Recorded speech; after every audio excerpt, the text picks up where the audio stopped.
Hey guys, RW here. I just wanted to show you a couple things I've done to the Buell Blast here. My wife was kind enough to get some plates for the bike so I could have something to ride. She's not real interested in riding it right now. And probably the best thing I've ever done to this bike is I finally put some real tires on it. Pirelli MT75s. The Dunlops that were provided back in 2003 are just junk. Just the worst tires ever, and scary, and caused me to dump the bike quite a few times actually when I think about it, or almost dump it. Very scary to ride it on the Dunlop, especially since they were about 10 years old. So these brand new Pirellis, I've got about 100 miles on these now, and I'm real happy with how they perform. They make the bike feel more planted, more solid, more predictable. I'm not worried about the back end washing out on me when I go around a turn. That's what was happening with the Dunlops. You get on the edge of the Dunlop at all, and there was just no traction. It had no edge. This is a much rounder profile. There's a huge contact patch here that I don't even get around to touching, and which is good, because if you go too far, you're going to hit this thing and wipe out anyway. So, very nice ride. Went on the Blue Ridge Parkway, which is where I always go when I get new tires. I just take a nice cruise there at 45 miles an hour and put about 50 miles on the new tires, just going through the twisties, and just a wonderful feeling. Replaced the broken stalks, the little lollipops that come with the Buell, the little turn signals, got replaced with these. These are really pretty nice. You can see that they have a little circuit board inside there with surface mounted LEDs. It's got a nice little rubber deal here that absorbs some vibration, see? So, you know, they will bend and whatnot. Housings appear to be watertight and real nice. Came with leads that had bullet plugs on them already, so it was easy to install. So real happy with those. Got those off of eBay. I can't remember what I paid for them, but whatever it was worth it. They're good. Happy. The final thing I'm waiting on to really make the bike more fun to ride are some proper foot pegs from Knight Industries. They make foot pegs for the Buells. There's very few people that do anything for these Buells, especially the Buell Blast. There's just nothing out there. And these things are just hideous. They're just the worst foot pegs I've ever, I mean, even worse than the Triumph Bonneville. They're just terrible. Cannot stand them. So the Knight pegs, I think, are a little bit longer. They're all metal. They got some traction cut onto them, so that should really improve the rider experience. The main problem, obviously, with this bike is that it is extremely short. And I am a big guy. I'm 6'4", so getting on this bike and trying to actually sit in the saddle, you know, my knees are up to here, you know. So it's a very small bike for me, but you know what? I had more fun riding this bike today than I've had in a really long time. So even though it's small, 500cc, top speed of about 75 with me on it, top. I mean, if I was going downhill, you know, it'll cruise along at 60 okay. So I'm definitely going to stay out of trouble on this one as compared to the darn 1125R that got me thrown in jail almost immediately. So this is a really crappy paint job that I got to work on. The clear did not go on right. I got to sand it off, start over. But that's an old fairy from my X1, because I don't know what happened to the other one. And when I glued this thing on, I really screwed it up with the glue. I mean, it was just a huge mess. But it's on there for real now. It's not going to ever come off. So I'm just going to get in there with a razor and scrape away all the crud, sand the whole thing down, and repaint it black, and I think it'll look fine. But right now it looks pretty cobbly.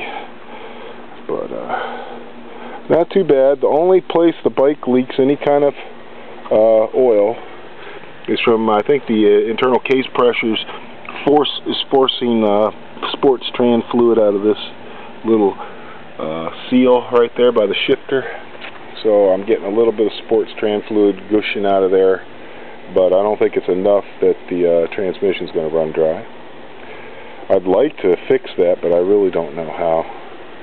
And I'm afraid to bring this thing to a Harley dealership because at this time of the year it could be there for a month, and they could end up charging me $200, $300, $400 because that's what Harley does. They get your bike, and then the next thing you know, you owe them $200, $300, $400. So I'm just not into it. I'm just going to live with it. And so far everything's holding up real good except this paint. I keep trying to find a high heat paint that's going to work on this header, and I really don't want this header to rust through because there's no replacement header like that. That's a Buell Pro part. They don't make them. You can't find them. I've never seen one for sale ever. I was super lucky to get that one, and so I got to figure out how to protect that better. I got to get that rust off of there and paint it again, and hopefully it'll hold up. And this is another Buell Pro part, sort of. The plastic part here, anyway, is. But you can get a really nice polished aluminum part off of eBay, but they're expensive. They're over $100 for a little polished aluminum deal and a little cone filter that doesn't look so dorky. Very expensive. I don't know if I want to spend $100 just to make it look a little sexier, you know. It's not a very sexy bike anyway. And the other thing is that there's a coupler between the carburetor and the little flange that comes off the head.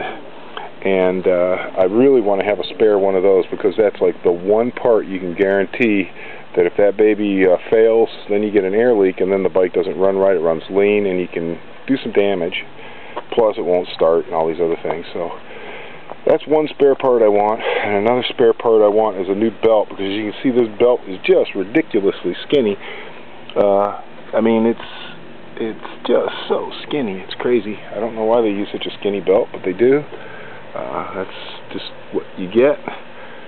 So it'd be nice to have a spare belt coiled up under the seat in case that belt ever snapped, so I could repair it on the road, so I wouldn't have to walk. Because I have had a belt snap on my other bike, and it's a drag. It is a drag. You got to leave your beautiful bike somewhere and then walk and hope that your bike's there when you get back, you know. So that's about it. My little walk-around update on the Buell Blast. It's giving me a lot of pleasure. I'm really thankful my wife got it tagged, title transferred, all that good stuff. Yep, because it was just sitting there doing nothing. The bike has about 1,600 miles on it now, which is really amazing considering it's a 2002, and I bought it in 2003, and so pretty remarkable. I wish it was in absolutely immaculate, perfect condition, but it has been ridden and it's gone down a couple times because of those crappy tires, mainly. And it's been out in the weather for a long time. So it's a testament to Buell's, you know, finishes and whatnot, that they really do hold up to a lot of UV. These plastic parts are still looking pretty good. Paint's holding up pretty good. Case parts, of course, very nice. Wheels, everything. Nothing's oxidized or rusted or become unusable by being out in the weather for so long.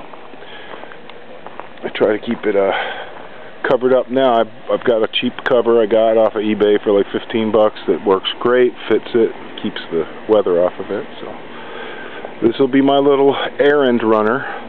It gets 52 miles a gallon, guys. 52 miles a gallon, and that's not how many smiles per gallon it gets. It gets a lot more smiles than that per gallon, but it gets 52 miles per gallon, which is outstanding.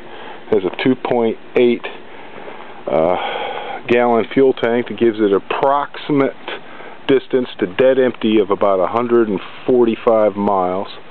But once you get 100 miles on this thing, you're going to want to get off it and rest your butt. Especially if you're a big guy like me. I'm not used to sitting in this position. My other bike, if the pegs were here, the seat would be here.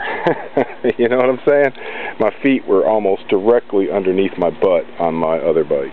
So I could support the weight really well through my legs, and it made my legs nice and strong and kept my core muscles strong. This bike is more of a cruiser type bike. I have to sit back here that means all this weight is on my butt, and I really can't get it off of my butt. I can't lift myself up. It would be neat to have some rear sets, to have some pegs that came back about this far. That would really change it, and to have a cafe seat so that this was here, and then have a longer fuel tank and make it into more of an old style cafe type bike. But my wife is not into any kind of extreme modifications. I've already shown her some kits I've seen out there. She's like, nope, nope, nope. So the bike's going to stay basically like this. I'm very happy that she's letting me ride it, and that's as good as it gets. So, RW here, back on the road, trying to keep the road rash to a minimum. You guys stay safe out there and have as much fun as you can, okay?